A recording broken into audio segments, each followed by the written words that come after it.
আমরা এখন আছি হচ্ছে সুন্দরবনের পক্ষীর চরের মাথায় সমুদ্রের পাড়ে। বাট সমুদ্রের পাড়ে ঢোকার মুহূর্তে আমরা একটা জিনিস দেখতে পেলাম গেস্ট নিয়ে এসে, বাঘের চামড়া সহ বাঘের একটা খুলি, এবং চামড়াটা দেখতে পাচ্ছেন যে মানে বোঝা যাচ্ছে যে এটা একটা বাঘের চামড়া, একটা বাঘের মৃতদেহ পরিত্যক্ত অবস্থায় পড়ে আছে।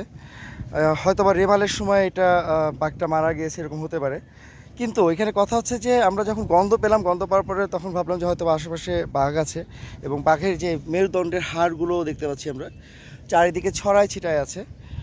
এই যে এখানে আছে, এখানে হাড় আছে, অনেক মেরুদণ্ডের হাড় আছে এখানে, যেগুলো আসলে কিভাবে হয়েছে এটা নিয়ে আমরা আসলে চিন্তিত।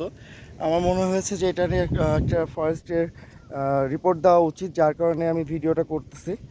এবং দেখেন সামনে দেখেন, এখানেও আছে, মানে চারিদিকে প্রচুর ছড়াই ছিটায় আছে হাড়গুলো। আর চামড়াটা তো দেখতে পাচ্ছেন, একটা বাঘের মৃতদেহ।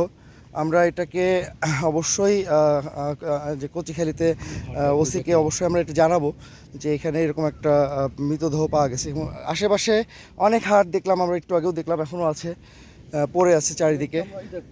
হাড়টা দেখলাম না একটা, হ্যাঁ এখানে একটা হাড় দেখছিলাম, সেই হাড়টা আমরা এখন খোঁজার চেষ্টা করতেছি। এই যে এই যে এই যে এই যে এই যে এই যে দেখেন।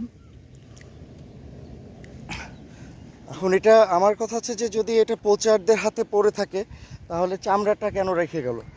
বাট হচ্ছে খুলির সাথে যে অংশগুলো, যেমন মূল্যবান যে জিনিসগুলো থাকে, যেমন দাঁত, এগুলো কিন্তু আমরা পাই নাই। এখানে এসে আমরা এগুলো পাই নাই। এবং চামড়াটা দেখেন, এই যে খুলিটা হচ্ছে এটা স্কুল, এবং এই যে চামড়া। হ্যাঁ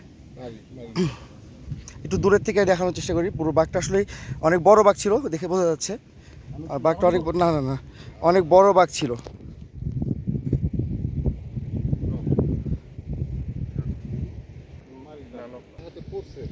এখানে আমার মনে হচ্ছে যেটা জেলেরা তো যাতায়াত করে, হয়তো বা দেখছে, দেখে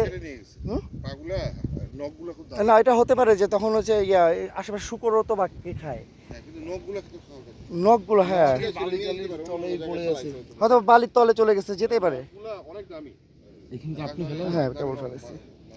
ভাই আপনি একটু বলেন তো যে ভাই এইটা কি হতে পারে, একটু বিবৃতি দেন। এদিকে তাকায় বলেন তো আসলে। আমার বিবৃতি না দেওয়া ভালো। না না অবশ্যই আপনি এটা দিতে হবে, কারণ কি যে আপনি আমাদের সাথে ছিলেন, নাহলে আমরা আমরা মেরে মারছি নাকি এটাকে বলেন। আমরা তো এখানে আসছি, আপনি যে দেখছেন এটা সাক্ষী আছেন তো। বিবৃতি এটা কি মনে হচ্ছে? আপনি তো ফরেস্টে চাকরি করেন। হচ্ছে এটা অসুস্থ ছিল, হয়তো অসুস্থ কারণেই মারা গেছে, মারা যেতে পারে। আচ্ছা আচ্ছা। না আমাদের রাসেল মিয়া ভাই, আমার মিতা, উনি বললেন যে এটা অসুস্থ হতে পারে, কিন্তু হচ্ছে এটা কি আপনাদের রেস্কিউ করা উচিত না? উচিত আসলে মূলত ঘটনা হইলো, আমি তো আর এই মানে এই ডিভিশনের না। না না আমি হইলো আমি তো প্রথম আসলাম এখানে। আমিও তো ট্যুর প্রথম শুরু হইলো, আজকে আসলাম, কারণ আমার ডিভিশন হইলো খুলনা, আর এটা হলো বাগেরহাটের ডিভিশন। ঠিক আছে, এটা ভিন্ন কারণ হয়তো বা এই জায়গায় ফরেস্টার বা যারা আছে তাদেরকে আমরা জানানো উচিত না? আমাদের জানানো উচিত, হয়তো জানে না। তাহলে আমরা কোচিখালীর ওসি যে আছেন, উনি কি আছেন? আগের ওসি আছেন এখনো? আগের ওসি আমি সঠিক বলতে পারি না। আচ্ছা ঠিক আছে, তাদের জানানো উচিত মনে করি। এই সেই বাঘের মৃতদেহ পরিত্যক্ত অবস্থায় পড়েছে, এই সেই বাঘের মৃতদেহ, যার ভয়তে সুন্দরবন কাঁপে, সে এখন হচ্ছে মরা, তার চামড়া এভাবে পড়ে আছে। তো ধন্যবাদ সবাইকে, দেখতে থাকুন আমাদের চ্যানেলে এবং আমার পেজে। আপনাদেরকে এরকম অসংখ্য ভিডিও আমরা ইনশাল্লাহ সুন্দর সুন্দর ভিডিও আপলোড দিব, আপনারা সেটা দেখতে পারবেন।